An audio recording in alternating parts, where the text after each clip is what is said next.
السلام علیکم ورحمۃ اللہ وبرکاتہ۔ بہت سے بعض ایسی چیزیں ہوتی ہیں جن کے بارے میں لوگ کوتاہی کرتے ہیں۔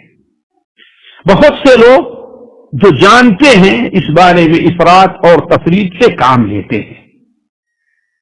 انہی میں سے ایک معاملہ جادو کا بھی ہے۔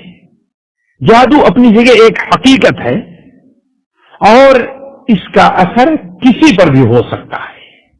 مجھے اس سلسلے میں ایک عجیب و غریب قصہ حدیث کی کتابوں میں ملا، اور وہ حدیث بھی مسند احمد وغیرہ کے اندر ملی، البتہ اس کی تفصیل امام مالک رحمہ اللہ کی الموطا کے اندر موجود ہے۔ خاص طور پر مصعب الزبیری کا جو نسخہ ہے اس کے اندر یہ قصہ ہے، اور صحیح سند کے ساتھ مروی ہے۔ اس کے محقق علامہ سلیم بن عید الحلالی اس قصے کو صحیح قرار دیتے ہیں۔ وہ بیان کرتے ہیں کہ حضرت عبد الرحمن ابن عوف رضی اللہ تعالی عنہ کی بیٹی عمرہ، یہ بڑے عالمہ میں سے حضرت عائشہ رضی اللہ تعالی عنہا کے علم کو لوگوں تک پہنچایا ہے۔ وہ بیان کرتی ہے کہ ایک لونڈی تھی حضرت عائشہ رضی اللہ تعالی عنہ نے، جسے اس شرط کے اوپر آزاد کر رکھا تھا کہ جب تک میں زندہ ہوں تم میری خدمت کرنا، اور میری خدمت کے بعد تم آزاد ہو۔ اسے عربی میں مدبر غلام کہتے ہیں، یعنی وہ آزاد کب ہوگا؟ جب مالک کا انتقال ہو جائے گا۔ تو حضرت عائشہ رضی اللہ تعالی عنہا نے ایک اپنی لوڈی کے ساتھ ایسا کیا تھا۔ پھر ہوا یہ کہ اچانک مائی عائشہ رضی اللہ تعالیٰ عنہ بیمار پڑ گئی، حتیٰ کہ آپ کی بیماری بڑی لمبی مدت تک کھینچ لے گئی۔ لوگ پریشان تھے، شفا نہیں ہو رہی تھی، مختلف علاجات کر رہی تھی لیکن شفا نہیں مل رہی تھی۔ اتنے میں کوئی سندھی شخص ادھر سے مدینہ منورہ سے گزرا جسے طب کے بارے میں کچھ معلومات تھی۔ اس سے لوگوں نے حضرت عائشہ رضی اللہ تعالی عنہا کے بارے میں پوچھا اور کیفیت بتائی کہ ایسی ایسی کیفیت ہے۔ اس نے کہا تم تو ایسی عورت کی کیفیت بتا رہے ہو جس کے اوپر جادو کیا گیا ہے۔ ہاں جی ہاں، یہ ایسی عورت کی کیفیت ہے جس کے اوپر جادو کیا گیا ہے۔ چنانچہ اسے حضرت عائشہ رضی اللہ تعالی عنہا کے پاس لایا گیا اور اس نے دیکھ کے بتایا کہ اس کے اوپر کسی عورت نے جادو کیا ہے جس کی صفت ایسی ایسی ایسی ہے، اور وہ اس وقت کہیں پر موجود ہے اور اس کے گود میں ایک بچہ ہے اور بچے نے اس کے اوپر پیشاب کر دیا ہے۔ یعنی ایک عجیب سی بات ہے، اگر صحیح طرح سے نہ ہوتی تو میں بیان نہ کرتا آپ کے سامنے۔ یہ دنیا عجائب خانہ ہے۔ چنانچہ مائی عائشہ رضی اللہ تعالیٰ نے کہا یہ تو میری لونڈی کی کیفیت ہے، دیکھو کہاں ہے وہ۔ جب اسے تلاش کیا گیا تو پڑوس کے گھر میں اپنے کسی بچے کو اپنے گود میں لیے ہوئے بیٹھی تھی، اور بچے نے صحیح اس کے اوپر پیشاب کر دیا تھا۔ اس سے کہا گیا کہ تمہاری مالکن یعنی مائی عائشہ تم کو بلا رہی رضی اللہ عنہا۔ اس نے کہا اچھا اس بچے نے پیشاب کیا، میں دھول کر کے آتی ہوں۔ مائی عائشہ رضی اللہ تعالی عنہا نے جب ان کے سامنے حاضر ہوئی تو مائی عائشہ رضی اللہ تعالی عنہا نے اس سے کہا کہ تم نے میرے اوپر جادو کیا ہے نا۔ اب اس کے سامنے انکار کا کوئی ہیلا نہیں تھا، کوئی چارہ نہیں تھا کہ وہ انکار کرے۔ اس نے اقرار کیا تو کہا کہ آخر تم نے میرے اوپر جادو کیوں کیا؟ تم نے تمہارے اوپر اتنا بڑا احسان کیا ہے کہ تم آزاد ہو جاؤ گی۔ کہا اصل میں نے یہ چاہا کہ میں جلدی آزاد ہو جاؤں، آپ پتہ نہیں کب تک زندہ رہیں گی، آپ کی وفات کب ہوگی، میں نے جلدی آزاد ہونا چاہا اس لیے آپ کے اوپر جادو کرایا تاکہ مجھے جلدی فرصت مل جائے۔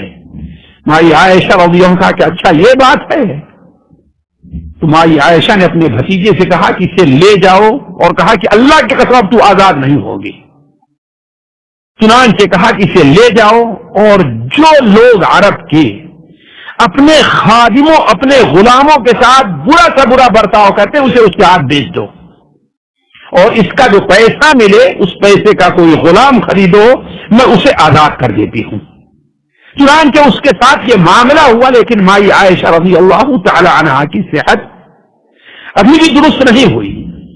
ایک دن وہ خواب دیکھتی ہے کہ خواب میں کوئی شخص ان سے کہہ رہا ہے کہ 3 ایسے کنویں جن کے سوتے ایک ساتھ ملتے ہوں، ان کے پانی لے کر کے تم غسل کرو، اس کی وجہ سے تمہیں شفا ہو جائے گی۔ حضرت عائشہ رضی اللہ تعالیٰ عنہ نے اپنے بھتیجے اسماعیل بن عبداللہ ابن ابی بکر اور ایک اور صحابی سعد بن زرارہ کے لڑکے عبد الرحمن کو بھیجا اور اسے اپنے بلوایا اور اسے اپنے خواب کا ذکر کیا، تو دونوں وادی قنات میں گئے اور 3 ایسے کنویں سے پانی بھر کر کے لے آئے۔ جب مائی عائشہ رضی اللہ تعالیٰ عنہ اس سے غسل کرتی ہیں تو وہ انہیں شفا مل جاتی ہے۔ ساتھیوں، اس واقعہ میں اس لیے ذکر کر رہا ہوں کہ دیکھیے، ہمیں اس پر غور کرنا چاہیے کہ جادو ایک حقیقت ہے۔ بہت سے لوگ اس کو جلدی ماننے کے لیے تیار نہیں ہوتے، اور دوسری بات جو سب سے اہم ہے، یہ جادو نیک سے نیک انسان پر بھی اس کا اثر ہو سکتا ہے، جیسا کہ اللہ کے رسول صلی اللہ علیہ وسلم پر بھی ہوا، لیکن وہ اتنا بڑا نقصان نہیں پہنچا سکتا کہ ان کے قتل اور یہ اس قسم کی چیز ہو جائے۔ اگر اللہ تبارک و تعالیٰ کی مدد شامل حال رہے تو نیک سے نیک انسان پر بھی یہ ہم میں سے لوگوں کو غور بھی کرنا چاہیے۔ بہت سے لوگوں کے اوپر ایسا اثر ہوتا ہے، اس کو ماننے کے لیے تیار نہیں ہوتے۔ تیسری چیز یہ ہے کہ یہ چیز اسے بڑی آسانی سے جادو کے معاملے کو بڑی آسانی اور بے توجہی سے نہیں لینا چاہیے۔ اس کے لیے انسان کو جو تمام جو جائز وسائل ہیں اس سلسلے میں، جادو لگنے سے پہلے کے، جادو لگنے کے بعد کے، اس کے اوپر انسان کو توجہ دینی چاہیے۔ اور آخری بات جس میں متنبہ کرنا چاہتا ہوں کہ جو لوگ اس قسم کا کام کرتے ہیں، اگر وہ کسی کے بارے میں یہ بتلائیں کہ فلاں نے جادو کیا ہے، تو بغیر تحقیق کے فوراً اس کی تصدیق نہیں کرنی چاہیے۔ کیوں؟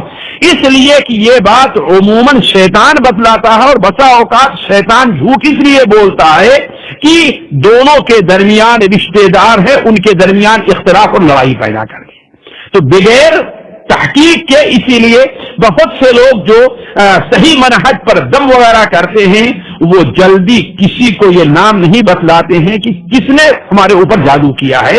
علی کل حال جو اصل چیز یہ ہے کہ جادو کا مسئلہ بڑا اہم ہے، اسے پر آسانی سے انسان کو یا بے توجہی سے نہیں گزر جانا چاہیے، اس کے بارے میں کامل احتیاط سے کام لینا چاہیے۔ والسلام علیکم ورحمۃ اللہ وبرکاتہ۔